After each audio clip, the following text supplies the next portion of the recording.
Well, everybody, how y'all doing today? Well, as you know, Wanda and I do a lot of camping out at Greers Ferry Lake, and we like to get out on the water.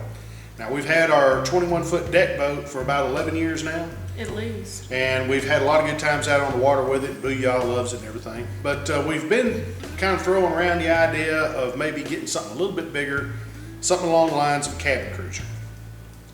And yeah, I want to do the cabin cruiser thing, but I still want something that I can still trailer and bring back to the house, because I don't want to just leave it to slip all the time. Too expensive. Well, yeah, that, and of course here in Arkansas, you're restricted to having a beam width on the back of your boat of 8 foot 6 inches max. Otherwise, you have to have a special permit to be able to even trailer your boat. Each time you trailer it. Right. So that kind of limits you to the size of the boat that'll fit that criteria. So what we've been looking at is anywhere from about 25 to 27 foot cabin cruisers, and some of them can get kind of expensive. And here in Central Arkansas, they're not as prevalent as they are down, like say, down along the coast and things like that. So we've gone to several boat dealers and asked them if they ever trade for the things, and they're kind of like, no, not really. And a good friend of ours suggested, say, hey man, why don't you just go down to some of the marinas down on Greers Ferry Lake and just cruise the docks, because there's lots of cabin cruisers down there, and if anybody has one for sale, typically they'll just hang a for sale sign on it, and there you go. So last summer, Wanda and I, when we'd go out and go camping and get out on the water, we would pick a different marina every weekend that we'd get out on the water, and we'd go and we'd just troll up and down the docks searching for cabin cruisers. Well, what we found, most of them were just, they're too wide. They're like 9, 10 and bigger, and so it's not something that would really fit the criteria that we're looking for. So we were over at one particular marina one day, and we're just kind of trolling along, and we saw this little old boat sitting at the end of a dock. Turns out it was a 1987 Four Winds 245 Vista cabin cruiser.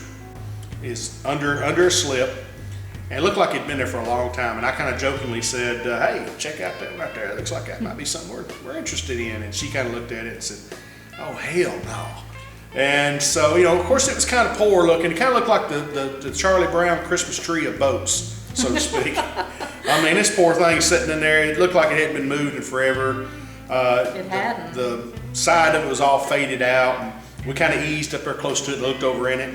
And it was under a covered slip, but it didn't have a cover over it.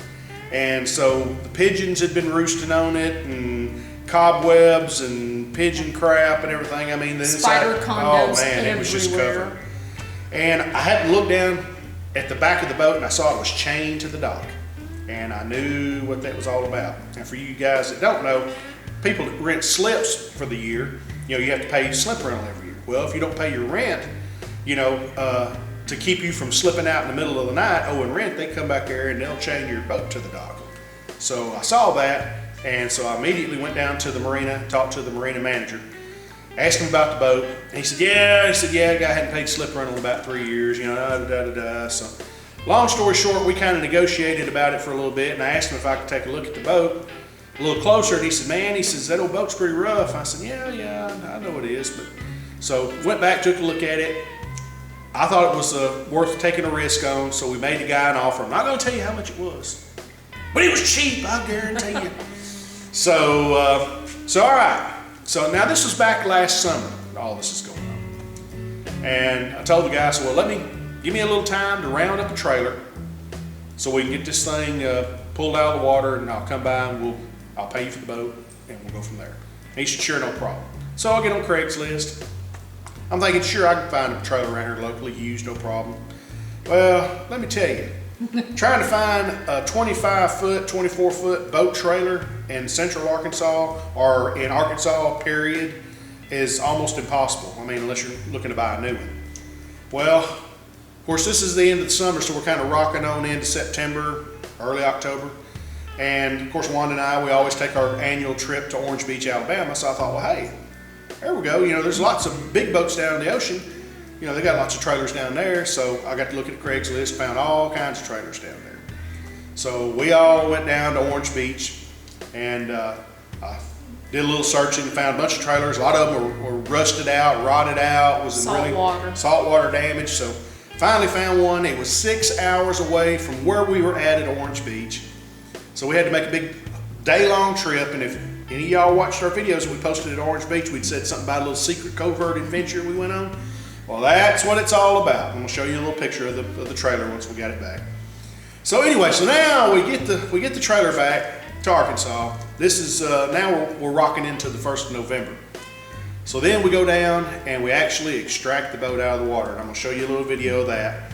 That was quite a little adventure.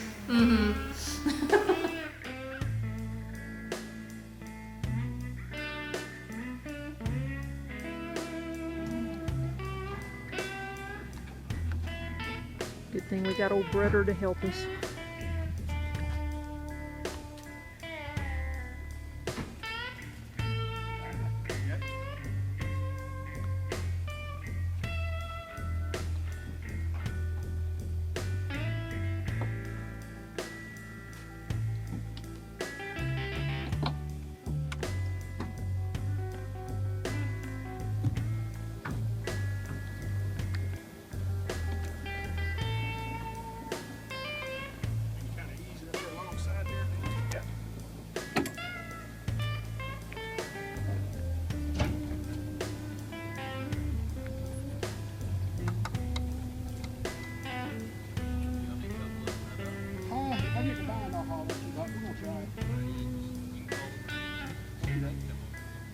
Appreciate it, man.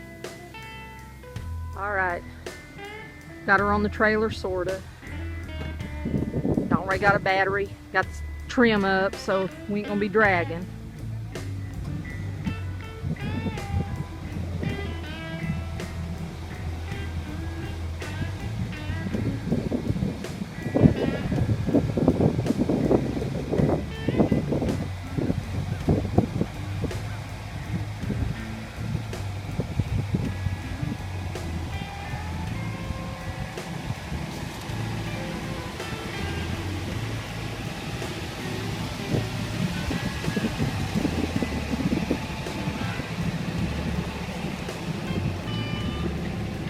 Wow.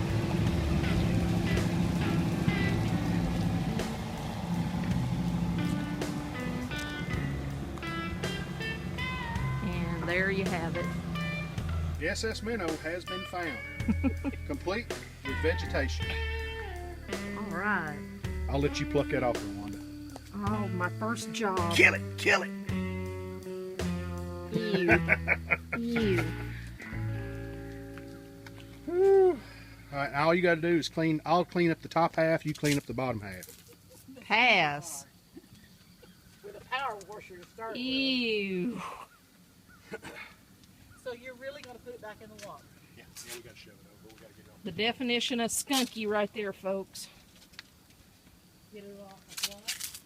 There was a Shiloh Marina person that helped Donray float it around to get it on the trailer. He said he's worked here for 5 years. It has not moved out of that slip since he's been here. Oh, yeah. So, we got our work cut out for us. Yeah. Okay. So now we get the boat home and we get in there, start scrubbing around on it, start cleaning it up. You know, Wanda's got her radioactive gloves and crap on. I mean, it's really nasty. But unbelievably, what we really found was once we opened the cabin and checked it out in there, inside the cabin was actually relatively clean. Surface dirt. Yeah, I mean, they kept it closed up and sealed up, so inside of the boat was fine. You know, that boat had been there for no telling how many years. Matter of fact, one of the dock hands had told me when we were taxiing it over to the trailer that he had been there for over 5 years, had never seen that boat move. And yet, when I looked down in the bottom of the hold, there wasn't a drop of water in it. So I knew that the hull was pretty solid and everything. So we get the boat back up here, we still kind of go cleaning it up. Well, we found that the interior was actually in really good condition. All the vinyl and stuff, once we got all the pigeon droppings and cobwebs and all that other dust and crap off of it, the seats was actually in good shape.